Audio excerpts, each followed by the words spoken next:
It was a war most people forgot, fought in the shadows of the Cold War over islands few could place on a map, and the bodies of young men floating face down in the South Atlantic.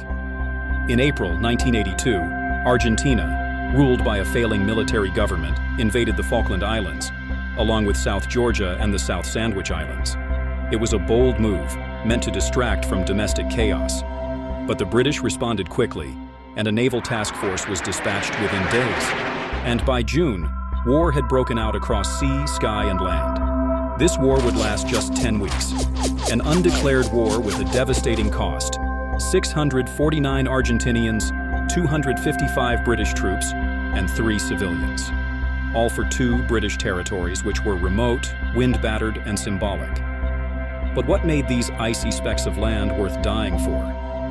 And why did a war no one expected become one the world couldn't ignore?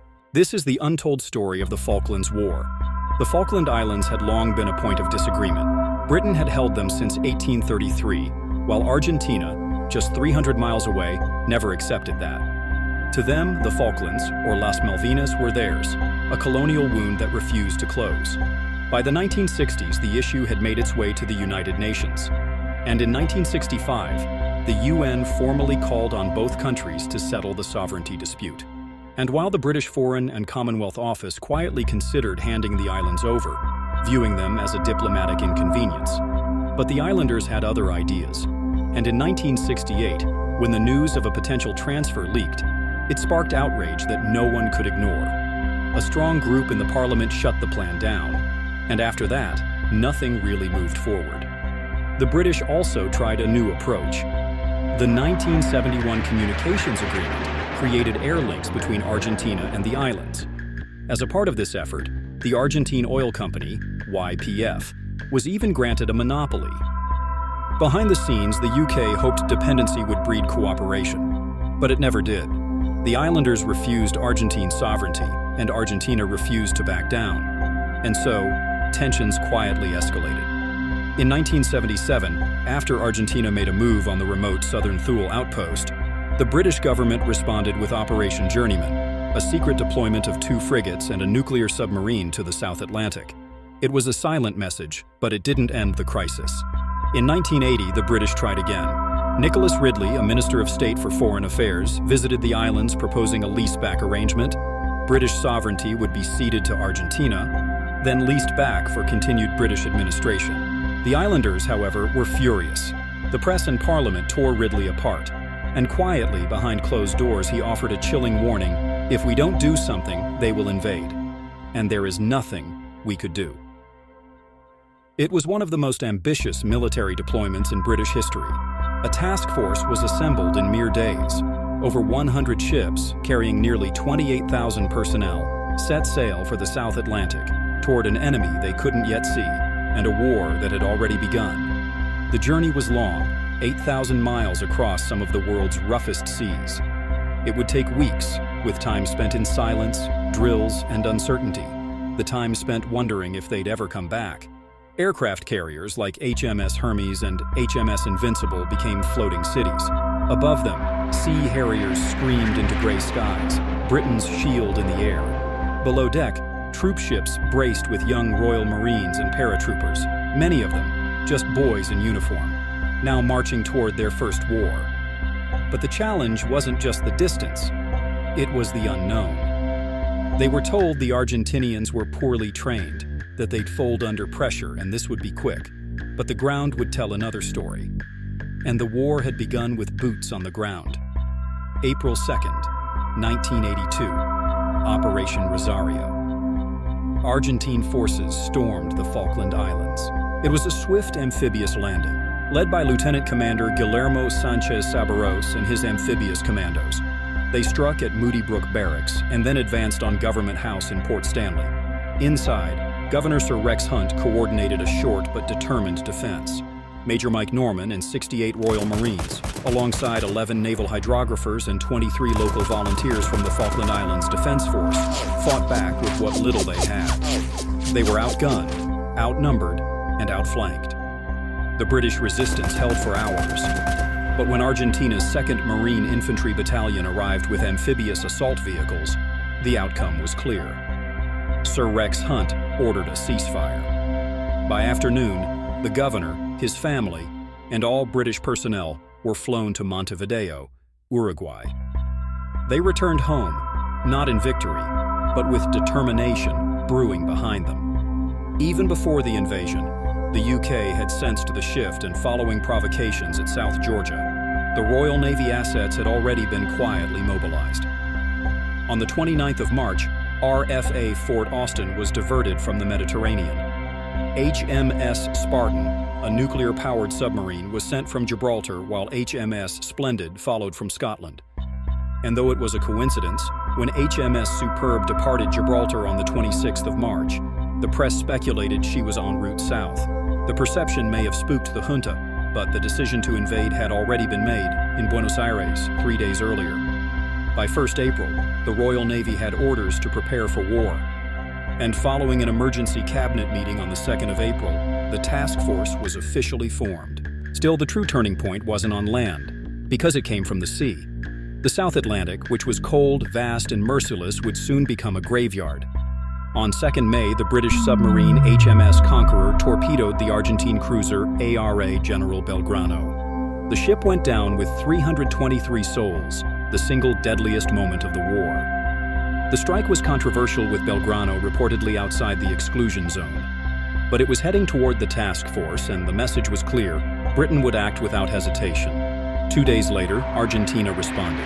An Exocet missile, fired from a Super Étendard aircraft, slammed into HMS Sheffield. The ship burned for hours before slipping beneath the waves, and 20 men were killed. There were no grand naval battles, no massive fleets clashing at sunrise, just precise and devastating blows. Moments of silence were shattered by alarms, fire, and the sudden subtraction of a name from the roster. Throughout May, the waters south of the equator remained volatile. Ships moved under constant threat. The enemy was often invisible, submerged, airborne, waiting. This was no longer diplomacy. This was war, and the cost was rising with every wave. On the 21st of May 1982, Operation Sutton began. At dawn, British ships slipped into San Carlos water on East Falkland. It was dubbed Bomb Alley for a reason. Argentine Skyhawks and Mirage jets roared in from Port Stanley, strafing troop transports and supply vessels. The Royal Marines and 3rd Battalion Parachute Regiment, squeezed into landing craft, hit the beaches under relentless air attack. Despite casualties, including the frigate HMS Ardent, with 22 lives lost, the landings held. By nightfall, nearly 3,000 troops were ashore, establishing a precarious beachhead. Across the water, HMS Argonaut and HMS Avon provided naval gunfire support, while Sea Harriers from HMS Hermes kept Argentine jets at bay. The frozen wind carried the taste of salt and anticipation. The fight for the islands had truly moved ashore. The first major engagement came at Goose Green on 28th to 29th May. Some 600 British troops of 2 para attacked roughly 1,200 Argentine conscripts dug into defensive positions. The assault was brutal and fought in near darkness across mud and scrub. Lieutenant Colonel H. Jones led a daring counterattack against a machine gun nest. He was killed in action and later awarded a posthumous Victoria Cross. 17 British soldiers died, over 40 Argentinians were killed, and more than 250 taken prisoner. The victory opened the route south toward Port Stanley, but its cost was stark. The stark wind whispered that every yard of ground would be paid for in blood. On 8th of June, as British forces prepared to reinforce their beachhead, tragedy struck at Bluff Cove. Troop carriers RFA Sir Galahad and RFA Sir Tristram lay anchored, unloading men of the Welsh Guards and regimental headquarters. Argentine A4 Skyhawks appeared without warning. In a savage 15-minute strike, bombs and cannon fire turned decks into infernos. 56 men were killed or fatally burned. Among the wounded was Simon Weston, whose face would bear the scars of war and whose survival would become a testament to resilience. Aftershock rippled through the task force. The war's next phase would demand even greater caution. By mid-June, British commanders prepared for the climactic push on Port Stanley's heights. Over 3 nights, 11th, 12th, and 13th June, units of the Scots Guards, 3 Para, and 5th Infantry Brigade attacked Mount Longdon, Wireless Ridge, and Mount Tumbledown in succession. The fighting was ferocious. Artillery pounded hillside bunkers. Soldiers fought hand-to-hand amid tangled wire and cratered ground. On Mount Tumbledown, in the early hours of 14th June, Private John Patterson of Scots Guards captured a key machine gun post, earning a military medal. As dawn broke, Argentine defenders, exhausted and low on ammunition, raised white flags across the hills.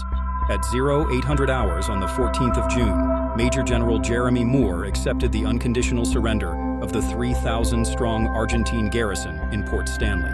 After 74 days, the Union Jack flew again over the Falklands. 3 islanders had died during the fighting. 255 British and 649 Argentine military personnel had paid with their lives.